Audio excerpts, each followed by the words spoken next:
OR token is not a security. The OR token is not a stock. It is a video game token and is used for in-game purchases in OR-supported websites, video games, and the OR-Forge NFT marketplace. No ownership guarantees a percentage of any ownership of OR Systems Inc., any video games, content, media productions, or other, until options are extended.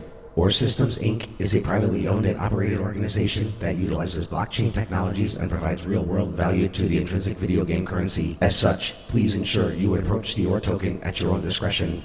No one involved in this video is a financial advisor.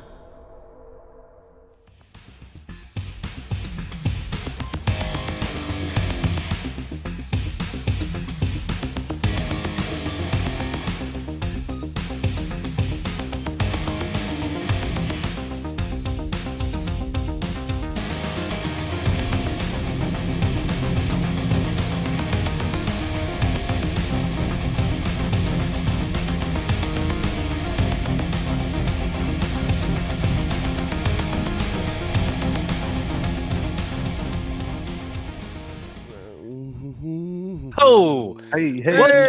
excuse me. What? I got a little excited. Happy New Year. Happy New Year. Happy New Year. Wait, like 11 days into the New Year's, guys. Sorry, Warriors. We were taking some time to get acquainted with each other again. It's been a bit. It certainly has. Well, happy holidays, Merry Christmas, Happy Hanukkah, Happy New Year. Lucas, Sean, James, Eric coming Mister, to us from Mobile Land. I am from an undisclosed. I cannot disclose my Undisclosed location. Yes. Gotcha. Or he didn't set up his new PC. That's totally fine. I am working. Yes, sir. I'm working on getting my new office set up in an undisclosed area, and Gotcha. I could not miss the show for the new year for 2023.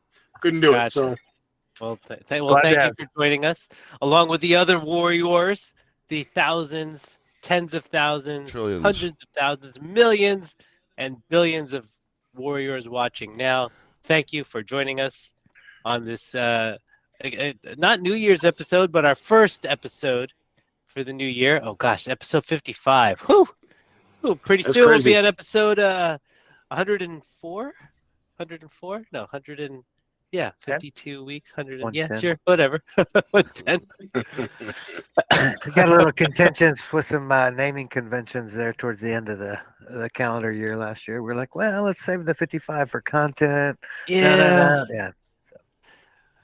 Cool, but thank you guys. Happy to be here. We got a special guest from branch.io, Mike Molinet or Molinet. Is he French? Je ne sais pas. We're going to find out. We'll find out. Je ne comprends pas. So we will. comment allez-vous? We'll see. Oh, well, come on, let's stop. But so how was everyone's New Year's? How did everything go? Like, anyone do anything crazy this New Year? I was surrounded by little kids, man, my nieces, and it was Ugh. it was about I mean, we ate some good food, did the Cool. countdown, and then that was it, man. And I took a nap. All right. Really uneventful for me.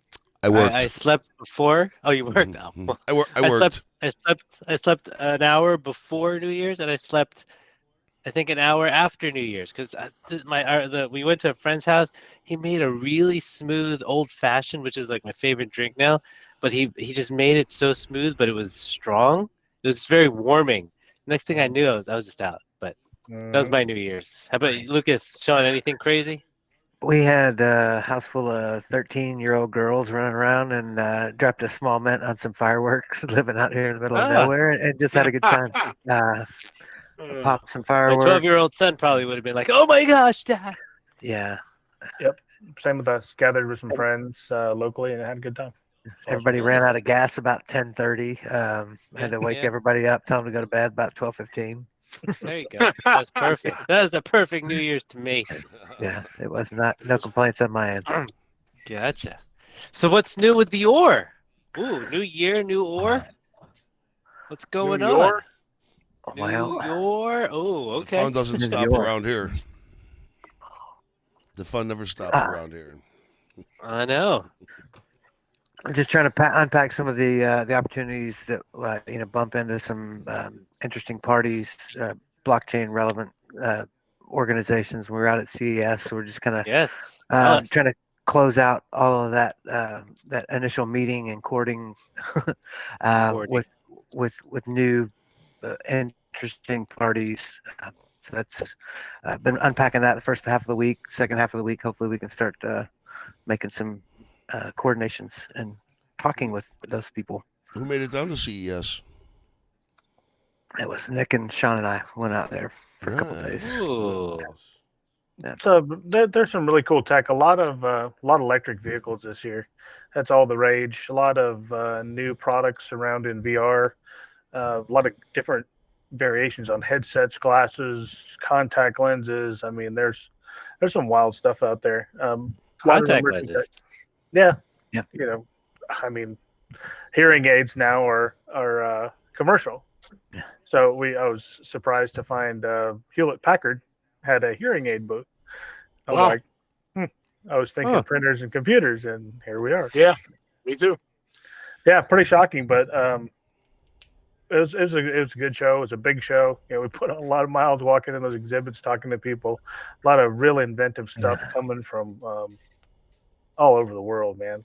There's huge South Korean presence there this year. It was interesting. A lot bigger international presence than there was the previous year when we went out there. So that was interesting to see. The COVID thing's a little died down now, so it's probably a lot more people getting around, you know. Yeah, seemed like there was a lot of traffic. Depending on what day, you know, the first initial day or two was just everybody setting up, and we had some good conversations with people then. And then, you know, the craziness kicks off. We're like little kids standing at the door waiting to get in, and it was like, Interesting talking to like other countries, teams that had blockchain content and how differently they see things versus, you know, how we in the United States see the future for that stuff. So that was really give you a little bit more perspective on what we do internationally, which was welcome change. Same thing with NFTs. People see the NFTs differently than we see them. Some game companies we talk to, you know, music people, everybody, it seems a little more democratizing nowadays. Everybody's a lot more about the creators, you know, in the space and making their own way using NFTs versus, you know, larger models. But it seemed, I was blown away as usual. Some of the tech, you know, you see the robots out there, the dog that we, you know, the robotic dog that we saw, like like the weird "don't attack me" running dog. Yeah. Yep, those things are so scary looking. I think they're just weird because it's strange. You don't even, it's hard to tell what you're really looking at until you see it move, and then of course you kind of get it. But that's cool, man. A lot of interesting tech, a little scary, a little exciting. Skynet. There you go. Did you guys get the gold burger again or what? No. I was just gonna ask that. Yeah. It was definitely going out there on the cheap this go round. We we're looking at the bronze burger. Yeah. Well, and we got the pewter. Speaking of robots, if you guys remember, the last time we were there was the robot server. If you guys remember. Yeah, there was a lot more. They had a more developed version of that in the exhibits. It was really, really interesting stuff. Wow. Just phenomenal what they're doing with like geospatial locations and robotics. Man, it was really fun to take a look at everybody's crafty ideas and how they saw using technology. That's awesome, man. Nice. It was fun to kind of see who moved uptown too. There was a couple that we saw in Eureka Park last year, you know, in the startup space. They were up on the big floor this year.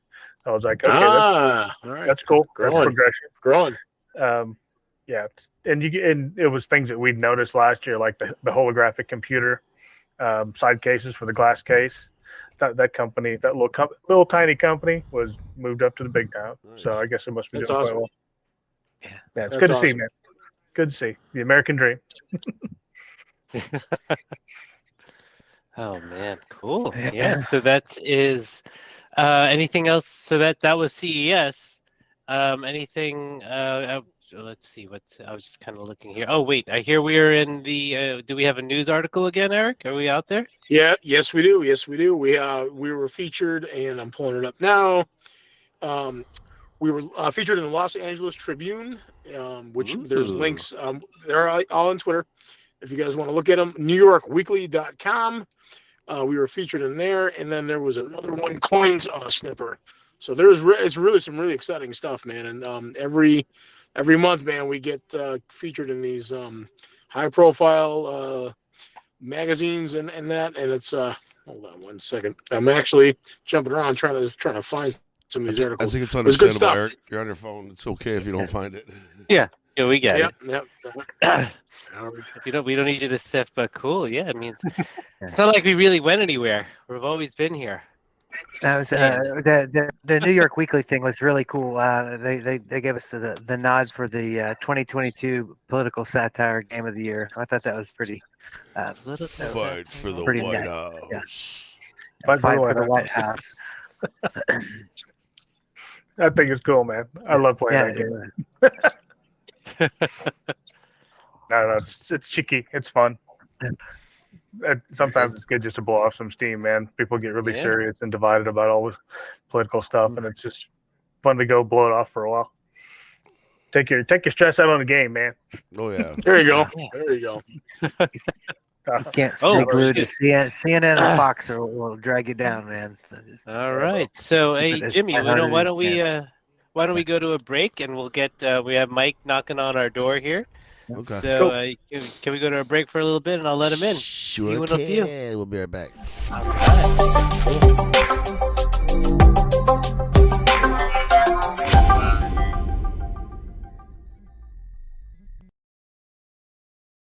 What does CBGB stand for? Country Bluegrass Blues. We have a band. You're gonna want to crank it. Not very country. This club's gonna be different. This band is Talking Heads. We're Blondie. We're the Ramones. We're the Jet Boys. Patti Smith crew. Lou Reed. I can't sleep on a mattress when bands are getting signed right and left. These kids have something to say. We really should listen.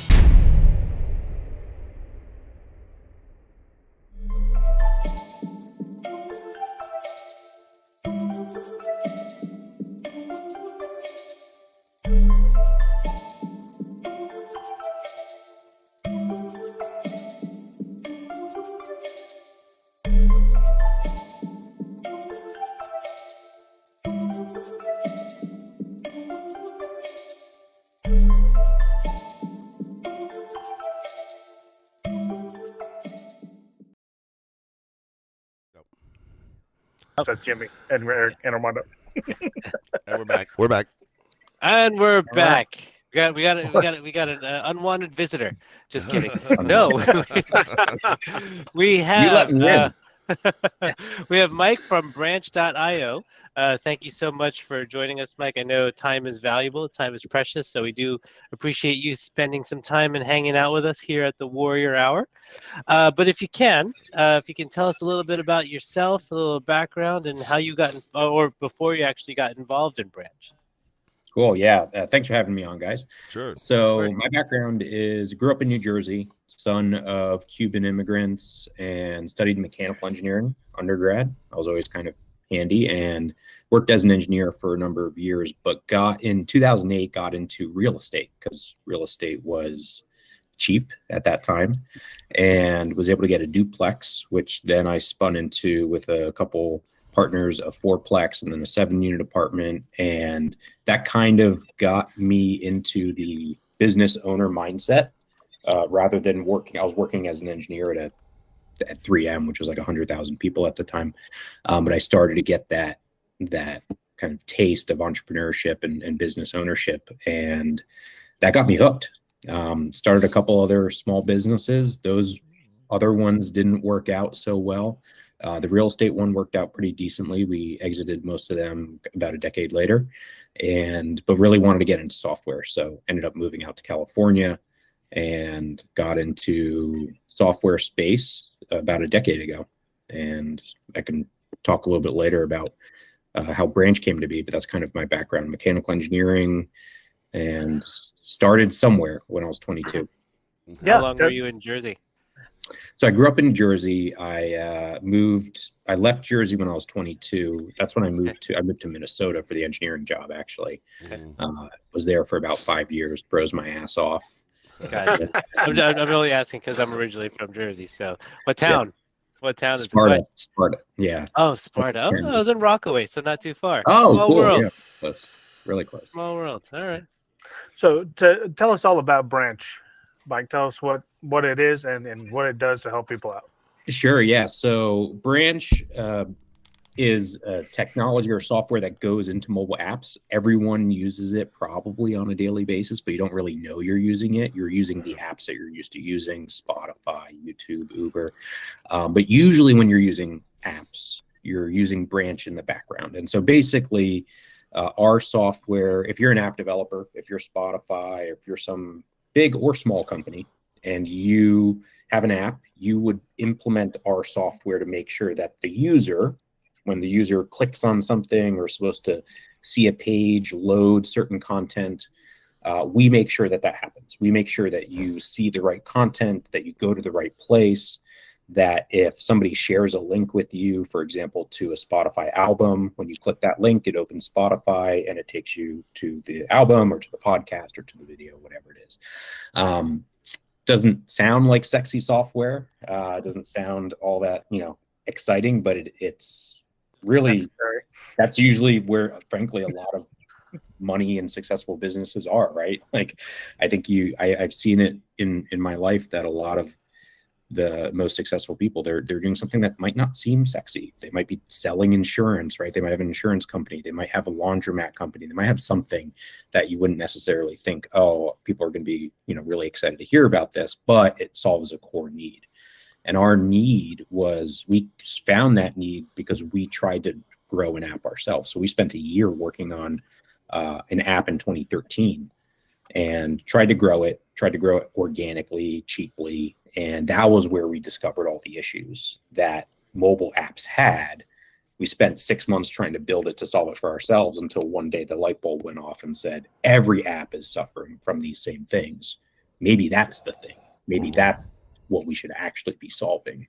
And took that bet. And, 9 years later, here we are, and we touch probably about 3 billion devices a month. We're in about 100,000 apps, including the majority of, the big ones that people use on a daily basis. So it did end up being a need that a lot of people had. Our business advisor calls that selling jeans to the coal miners. So I think about that. Jeans and shovels to the coal miners and gold miners. Yep.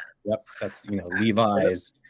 No one remembers gold miners back in the day. I love that. That's a great analogy, but sometimes you miss the forest for the trees.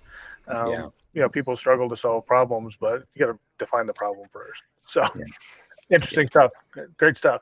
And all of this happens with like little to no impacts to the user experience. Yep. Yeah, the user experience, you don't know that you're getting a better experience. You just have a good experience. And the way I think about it is when things work right, i.e. when Branch is involved and we make sure you go to the right place, you just kind of have the experience that you're expecting. When things don't work, that's when you get frustrated. And we've all had these experiences. You probably have them on a near daily basis where something doesn't work on your phone. You click a link in an email and you expect it to take you to the, Expedia app, and it doesn't, or it doesn't load the hotel that you wanted to see. Those types of experiences, when you get a broken experience. And so you don't know if you're using us because things went well, but when things don't go well, and that's usually if Branch isn't involved in that case. And for us, it was really about solving that end need. And I think if you solve an end need, it's really fascinating how much value you can provide, not only for the end user, but for the company. I mean, I was reading something earlier that a second of latency can mean millions, or in some cases, tens of millions of dollars to some of these companies. So if you have a bad experience or a broken experience, it can be drastic in terms of, what Amazon might see. Yeah. There's tons of use cases where time is of the essence. Obviously, everybody says, time is of the essence, whether it's a trading app or I have to go on this or whatever the case might be, that millisecond or second. And I think it's the perception of speed that people look for nowadays. It doesn't really have to be that fast as long as it seems like it's that fast. Yeah, and so, everybody's perception of speed is different. I think we've gotten completely spoiled on high-speed internet. Did you even imagine going back to the dial-up days? If you remember the Yes, dial-up days? yes, I can. It's like Oh well. I moved out to Except for us, rural Texas, so my internet is it's a crapshoot. It's crapshoot. Yeah. good word. Yeah. So yeah, I mean, it was a really wild experience to go from struggling for a year and a half of a business that wasn't working, right? And then one day saying, okay, this isn't working, but do we know something bigger? And this is, for me, I think one of the biggest piece of advice that I give aspiring entrepreneurs or entrepreneurs starting out or maybe struggling to find product market fit along the way is you just have to do something. Go out and start something. Too often I run into people that are, they want to do something different. Maybe they want to start a business. They don't know what it is. And they say, I'm still waiting for the right idea. I'm still waiting for the right opportunity. And my biggest piece of advice to people is you're not going to come up with the perfect opportunity or the perfect idea. There's not going to be perfect timing. Just go start something today. Whether it's you want to start a podcast, like you guys probably one day you just decided to start it. You had to start. Right. And then it evolves, right? That first business that you start, maybe you want to start a window cleaning business. You go sell and then you realize people don't need their windows cleaned where I am, but they need their gutters cleaned or they need their, sidewalks and driveways power washed. Okay, then you can pivot into, that business. And then that might uncover that people need their houses painted. And then so you can pivot into other things. But if you never start with that first step, you'll never get there. And I think that was a big thing for us. We did something. First idea was really bad. The second idea, the mobile app, was okay. But that was where we came up with the idea for Branch. We never would have come up with the idea for Branch just kind of sitting in a room imagining or pontificating about what could exist in the world. Right. It developed out of necessity. How'd you guys unpack the realization that you had to change? That's not an easy. It's not an easy. I'm a change management. OD is my background, so it's always a fun discussion in our end. It's not easy, and it's like this weird dissonance between when you're starting a company, you have to be resilient enough to kind of charge through brick walls, to push past the doubt, to just keep at it for long enough, but at the same time be adaptable enough to know when to change course, when to pivot, when to give up on an idea that's not going to work. And like you have to find that right balance, which can be really challenging because I've seen people work for 5 years on something that's never going to work and they stick with that same thing for 5 years and nothing ever comes to it. I also see people work for 4 or 5 years on something and it doesn't look like it's going to work. And then one day it starts working. Figma, which was just acquired by Adobe for $20 billion, right? The guys started working on it in 2012. They didn't release their first beta until 2015. 2016 is when they released their first actual product. 4 years of figuring it out. And along the way, I'm pretty sure they had a ton of doubt and a ton of people telling them, maybe you give up. They stuck with it for 4 years. They launched it. And then look, 6 years after that, they sold it for $20 billion, right? So runway has a lot of impact on that. The longer you can get that runway, the better product market fit and all that. Definitely. Yeah. And they, they were young. They were in their early 20s. They probably didn't have high expenses, so they were able to stick with it. But I think that's the hard balance, right? At what point do you keep going? At what point do you give up? So for us, it was basically around the year mark of when we started working on the app, and we'd one of my co-founders, they kind of stepped back and they said, like, okay, we've been working on this year. I don't think this is working. This is never going to be that big business. And then we kind of asked ourselves, do we want to work on this for the next 10 years? Because you have to be in it for the long haul. You can't be thinking about the outcome. You can't be aspiring to that. You have to be in it for the purpose of the thing. And so said, do we want to work on this for the next 10 years? And none of us were excited about that. But what was key was we paused and said, okay, what do we know about the experience we had or the industry we're in? After being in a year, we're like, we must know more than some other people. And then we started to tick through what are the challenges we had. And we're like, okay, well, we struggle with this, we struggle with that, we struggle with that. And then we formed a hypothesis and we said, well, maybe if we can solve that one thing, other people may have that same problem. We think they do. Right. Let's go test that. And we decided we'd go test that. We gave ourselves 5 months. And I think setting that time horizon, because at that point we'd been working together for 15 months trying to figure something out. And we gave ourselves another 5 months. And we said, if we can figure something out and get traction by then, great. If not, we'll shut it down, give up, and move on. I think that is great advice. But it's those conversations where you kind of sit in the circle and you maybe open up a cold one and you go, all right, look, what are we doing here? Well, it's what we're doing, what we're passionate about, is it what we're hungry to do? Is there something that needs to be solved, or is this just something we want to do? I think all of those things can lead to success. It's just a matter of, like Lucas said, the runway. Yeah. How long a runway do you have? Well, so the interesting thing about runway is I think people too often, if they live beyond their means, or maybe they live a little bit more luxuriously than they should, it makes it harder, right? Your risk tolerance goes down, the more your lifestyle expenses go up, and vice versa is true. The lower your lifestyle expenses, the more risk you can take. And I was thinking about this earlier today. And as I think back on my journey, one of the things that I did in that time was, and I was in my upper 20s, I was maybe like 28 at the time when we were starting this company.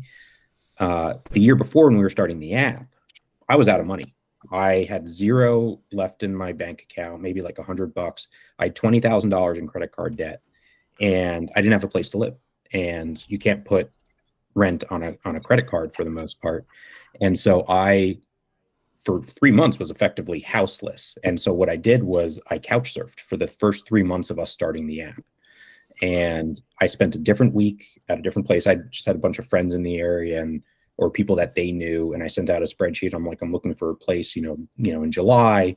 And so every week I just go to a different place. I had my suitcase, I had my pillow, and I had this little blanket, and I'd sleep on the couch. I'd wake up super early before they would wake up, and I'd go to shower elsewhere, right? So the gym, basically, usually. And I'd go shower in the gym. And then I would go into the office, work on the app. So what was amazing about that was my expenses were zero for housing, zero for a car. I didn't have a car at that time. I borrowed a friend's car, actually, who was out of town for a bit.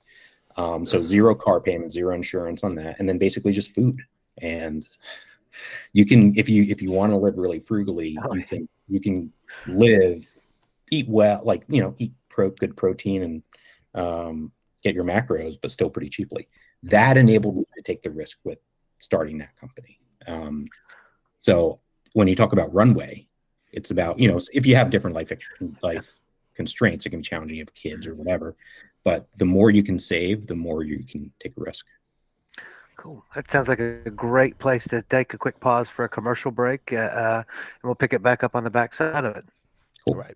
Forge greatness. This is what you need. Next level marketplace with the NFT. Music, podcasts, movies, and more. Crypto games. Take it to the next level for sure. Or system. If you buy the NFT, this is what you're missing. Or system. If you buy the NFT, this is what you're missing. To my movie makers and musicians, time to level up. Bring your content. Even all my game developers. We got movie streaming, music streaming, so you wanna be in the mix. This ain't no big production company. Over 25,000 or users, yes indeed. Only charging 2.3% sales fee. Own all your music, all your games, own your future. Set your own terms. This is how you do it. You need or system. If you buy the NFT, this is what you're missing. Or system. If you buy the NFT, this is what you're missing. Let's go. Forge greatness. Woo!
And we're back. We are back.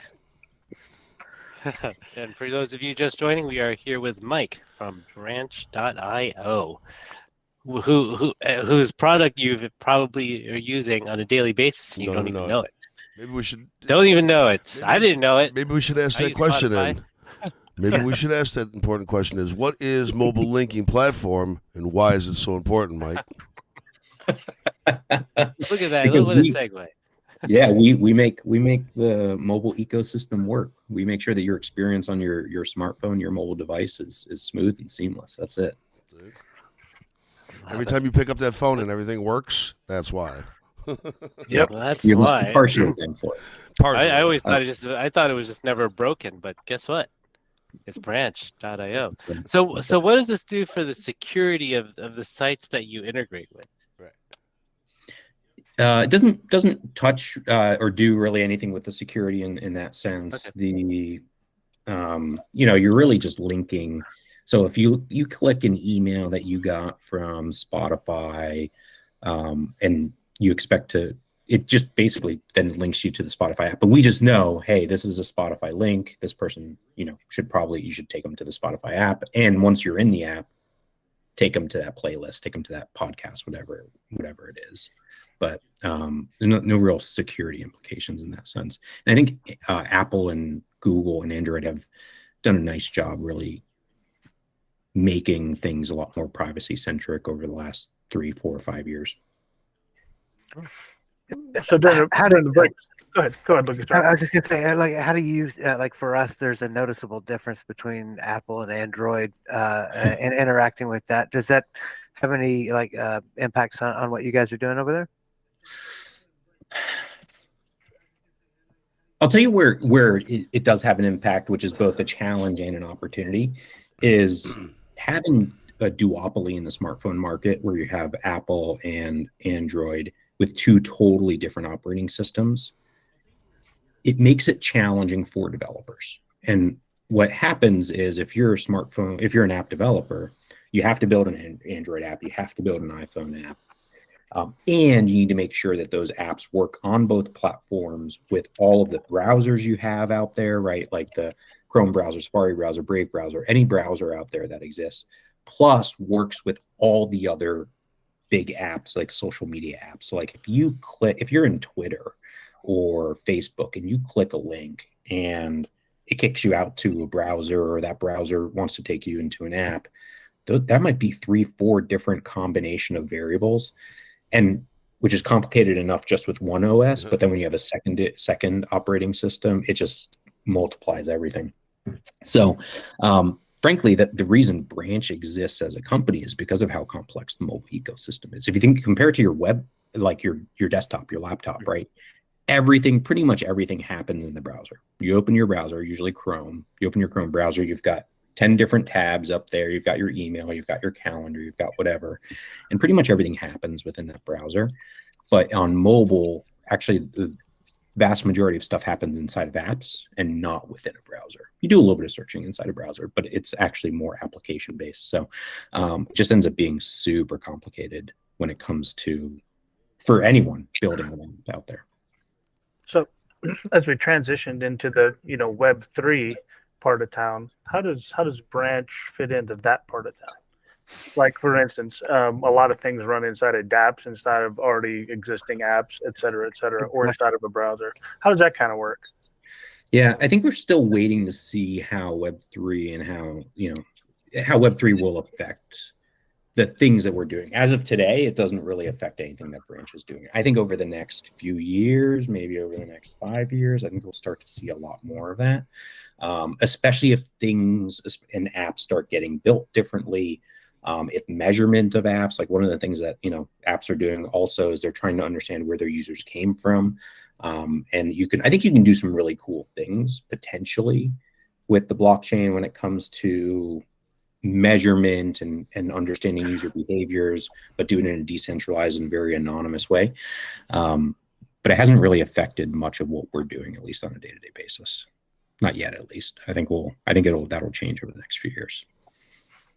Yeah, I think there's a lot of Web3 related content that's going to change a lot about the way people do things, from advertising to the way apps are actually built, et cetera, et cetera. So we feel like we're early in this game also, and so there's some things there's not a playbook for, there's not a template for, there's discovery. It's exciting, but sometimes it's frustrating. That's usually the case especially when you're early. It's which is the position usually you want to be in, but it is challenging. It's frustrating because there's so much ambiguity and you just don't know where things are going. You know the general direction, but that's about it, and so much can change. It's a great position when you look back at it after you're successful. It's not such a great position when you're at the bottom of the hill looking up at that mountain. Yeah. Trying to understand how yeah, you appreciate it later on when everyone else is like, "Oh, I'm going to get into that thing." Right. Yeah. When you cut the wake, you can go in any direction you want because everybody else has to follow you. Bringing utility to NFTs is a thing that's really going to provide some intrinsic value for the end user. Web3 is going to be individual centric style centers of gravity for information and ownership. So like the more we can give you a tool to do something with, to automate some of the minutia in life. I don't want to respond to these benign emails. You can do that with blockchain. There's all kinds of a really neat, interesting case study coming out with this stuff all the time, and it's really fun and exciting stuff to think about, honestly. And yeah, I really enjoy some of our challenging think through stuff sometimes. So on the break, we were talking a little bit about ramp and kind of the way things are built. What was, from your standpoint, Mike, what was the biggest obstacle for getting Branch to market? Tough one. Getting to market was really just awareness, because whenever you're starting something new, especially if you're kind of creating an industry, not even creating an industry, just creating a product set or segment that doesn't exist, which was Branch's case. Right. You have to do a lot of education. You have to do a lot of evangelism, and you need to be patient. And I think for us, one of the things that we did well in the early days was we took that approach. We took the approach of, we need to educate the market in the first couple of years of what even is deep linking at the time, or mobile linking. Why is it important? And it can be really frustrating and really challenging if you're creating a market segment, because in the first couple years, you might be trying to pitch something that people are just like, I don't need that, or they don't understand it, right? And that's very different than coming into an established market or product segment where you're pitching a new version of something that already exists, right? If you're pitching a better version of a product, there's challenges with that, but there's also benefits. A budget line item exists, whether it's a corporation or whether it's like a personal budget line item. And people know, they have a framework of thinking about it. You can say, we're kind of like X, or we're X for Y. We're Uber for helicopters, whatever it is, right? Yeah, and people are like, oh, okay, I get that. But if you're coming in and creating a new product segment, you have to even educate people on the segment, on the market, on what it is you're doing, and why it's important. And then you need to sell them your product. So that was really the biggest in the first couple of years. There's obviously all sorts of operational, tactical challenges around building the right product, finding the product market fit, hiring, scaling, all that sort of stuff. But I think the biggest challenge for us was just, we were in something that didn't exist before, and we were trying to pitch that. We find ourselves evangelizing quite often for different forms of blockchain, especially now, delinking crypto from blockchains and telling people, look, yes, crypto is on the blockchain, but the blockchain isn't only crypto. Right. And so that's usually how the conversation starts. When we say blockchain, they say, oh, Bitcoin. Yes. So you change your narrative based on your audience a little bit, but I think it's that is the challenge. Evangelizing for your own industry, teaching people about it, and then after you're done with all that and their eyes are spinning in their head because you said distributed ledger technology too many times, then you go, oh, by the way, this is what I have. Yeah, and people, it's interesting because this is like a common product marketing technique, which is when people need some sort of context or basis, and so you want to be close enough to something, but you also need to be careful to not let them associate you with something that's not you, right? And so you talk about, crypto, and people are like, Bitcoin. or blockchain, and they're like Bitcoin. Like, no, we're not Bitcoin, but that's what people understand. And so you have to kind of like show them. That's why you see and hear a lot of the X for Y. Airbnb for whatever, dog VRBO, yeah. Yeah, exactly. And so that's because people need that reference point. They're like, okay, so you're similar to this thing, but you're a little bit different. Right. Yeah, you guys are definitely in the space as well. I guess that just about brings us to the end of our question and answer period. Do you have any content that you'd like to pull forward to talk about specifically, or any shout outs to anybody that might be listening? Just say hello. Shout them out. No content. I really appreciate you guys having me on, giving me the chance to share the story. It was fun. Well, great. We really appreciate it. Again, I think we've got a lot in common. A lot of things we feel the pain on that you brought up are just like, oh my God, it's scab off one more time. Oh yeah, really. Just keep going. That's the biggest. You guys are in it. You're doing it. Just you stick with it. Stay the course, but also be adaptable to adjusting along the way. That's my biggest learning. I think that's great advice for anybody right there. That's awesome. Good advice. You bet. So thanks again, Mike. Really appreciate you coming on, having a chat with us. Look forward to chatting with you in the future.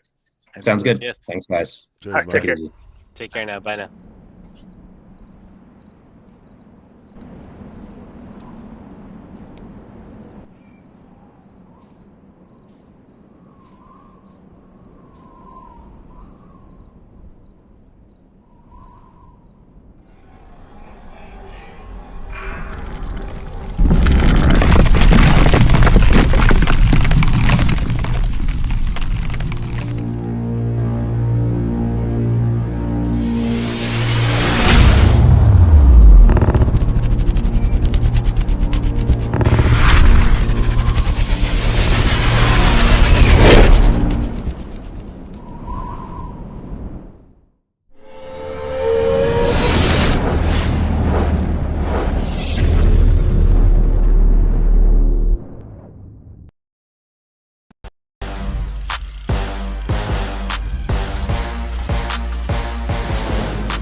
We back. Right. Yeah. Eric was replaced with a big E. Just missing the K and the E. There he is. And Armando's turned around. He's got a George Washington something on. George Washington. Change your logo. There we go. I actually. You said it was a break, so I took a break. I drank a lot of water. You got that cloaking device like the Predator, my friend. Very slick. The chopper. Let's pick up a DoorDash order. Nice. That too. DoorDash. I missed that guy. Where is Lucas? Not Lucas. Where is Jonah? I missed that guy. I was doing some greater things. He's off doing some All right. Yes. So before we oh my gosh. So what's going on with the stakes, guys? No, that's what we wanted to make sure we talked about the staking and how we're unpacking that. Obviously, it was a beta when we launched the staking opportunity. Everyone who's still got their tokens in the rewards pool is the priority. So that's the first thing we're addressing.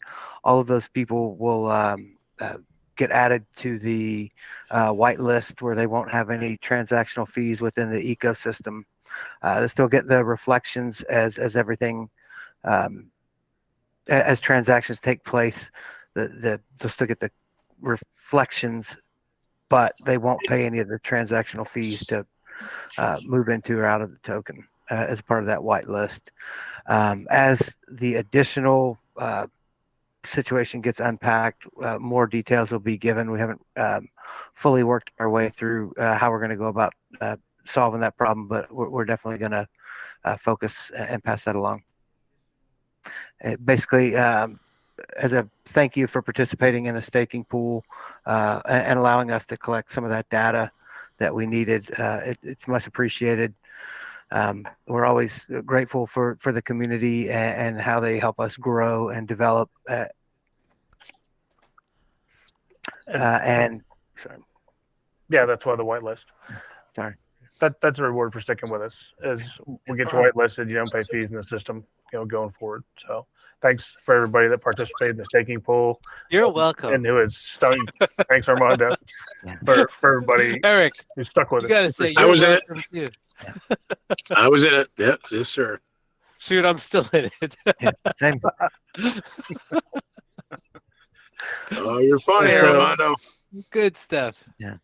And so we are working on a new project. I'll let Lucas talk about that new project. Ooh. Now go for it, Sean, man. Now that I'd love to hear you. One of you Smile two and should talk about it. Well, so there's I'm a just few saying. things that we're passionate about, as veterans, and so the game that we're currently building will address some opportunities to give back to the community. It's going to tell the stories of real warriors, and it's, I think, going to be engaging and fun to play. So stay tuned. We'll be coming out with some trailers within the next couple weeks or so, and there'll be a big marketing push to get it out there. Then we'll get building on that thing. Probably next year before it gets released, but we want to do it right because we think we owe it to the veteran community to do that. And part of the proceeds of that game are going to go to support veterans charities who do good stuff every single day, are underfunded. We feel as a veteran community that we are our best help. And so we're going to try to rally some troops around this, literally troops around this, and make it into something that is going to be profitable in the end for these charities, because it'll be a constant drip going forward. Also out there on the street, you got Fight for the White House, so you can go and download it. Again, that's our, that's just us having fun. Honestly, right now, I think there's so many people in the country that are divided and, carry on. Hey, man, just go have fun with it. Go play the game. Check it out if you haven't seen it yet. It's a lot of fun. You can get it on the Apple Store, and you can get it on the Google Play Store. Is it for both Apple and Android? It is. Okay. Yes. I'm looking at it. I'm getting it now. It is. Fight for the White House. So with the new game, we've got some novel new ideas on integrating NFTs into the gameplay. So we're going to use that as the medium for how we're going to do that. We think it's pretty cutting edge, and we think we're going to garner a lot of attention for some of the capabilities that it brings into gaming. So stay tuned, and this is always going to be the home for those updates. Some of the other stuff might not get as updated as often as everyone may like, but we try our best to stay on top of it and keep you guys informed. Yeah, we do. Excited. I was gonna mention I may have seen a little bit of that, whatever you guys are doing, and I'm like, ooh, it touches me. We think in a good way. Yeah, we think it's gonna be good, man. We'll try and get everything lined up to run that next week. Armando has a little teaser. Tune in next week. Teaser. Don't give him too much. Tune in next week. I'm usually not the Easter egg guy either. Yeah. Save that for other people. Yeah. The Easter Bunny usually pops in and delivers those Easter eggs. That's true. Maybe he'll make an appearance sometime before the end of the month here. All right. Well, thank you so much, guys. Thank you, Warriors. Again, it's a new year. I know we're a little late, but we were playing catch up. These guys were at CES. We were making sure all our ducks were in a row. We're in a row to get things moving here for 2023, and it's already mid-January. I can't believe it. Jeez. Yeah, crazy. Jeez. Craziness. Next thing you know, we'll be on our 2-year anniversary. We'll be at the moon. You know how that goes. I mean, I'm always on the moon. I don't know about you guys. I'm always when moon, sir, in your Toyota. That is when Lambo. That is when Toyota first. Lambo. But Lucas, Jimmy, Sean, Eric, thank you so much. Thank you for being here. James, Jimmy, thank you for being here. Saving grace. Absolutely, as always. Who's it? Thanks, Actually, please. F plus. Yeah. we really wouldn't Just be saying. around Jimmy. He's the one running the show. Today was a little close, but really appreciate it, guys. Glad to see you guys again. It's been a little bit. Warriors, thank you again for being here. Stay tuned this year. I don't know where y'all are trying to go, where you think we're going, but we've been here. We're not going anywhere, as you can see. We're here every week. Actually, these guys. Oh, sorry. we're not going anywhere but up. Oh, How yes, about that? up. You like Yeah. that? We're not going anywhere but up, man. And Couldn't forward. tell you being in your undisclosed location car. Yeah, it's we like to refer to it as a mobile office. Good sir. There you mobile go. Office. The closet. Are you in the closet? Yeah, Downsizing. yeah, Gotcha. right. Downsizing. Jimmy Hoffa's burial site. Well, to the billions and billions watching, thank you so much. We'll see you next week. Warrior. Thank you, gentlemen. See ya. Thank you.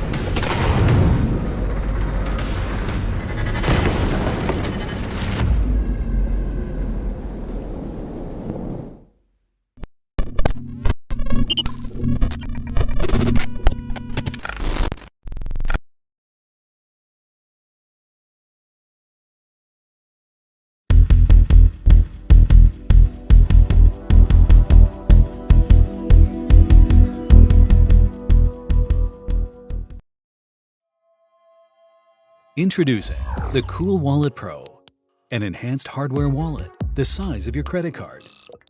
It packs the most sophisticated cold storage technology inside, giving you full control of your digital assets whenever, wherever you need it. Cool Wallet Pro connects offline to only your mobile device within a 10-meter distance, and requires you to physically confirm every transaction on your Cool Wallet Pro after checking transaction details for optimal security. Cool Wallet Pro is designed for the professional crypto user who needs more than just superior security in a hardware wallet. You can plug in directly to the world of DeFi, DEXs, and other dApps, allowing you to earn easy passive income from staking and DeFi on the best crypto blockchains.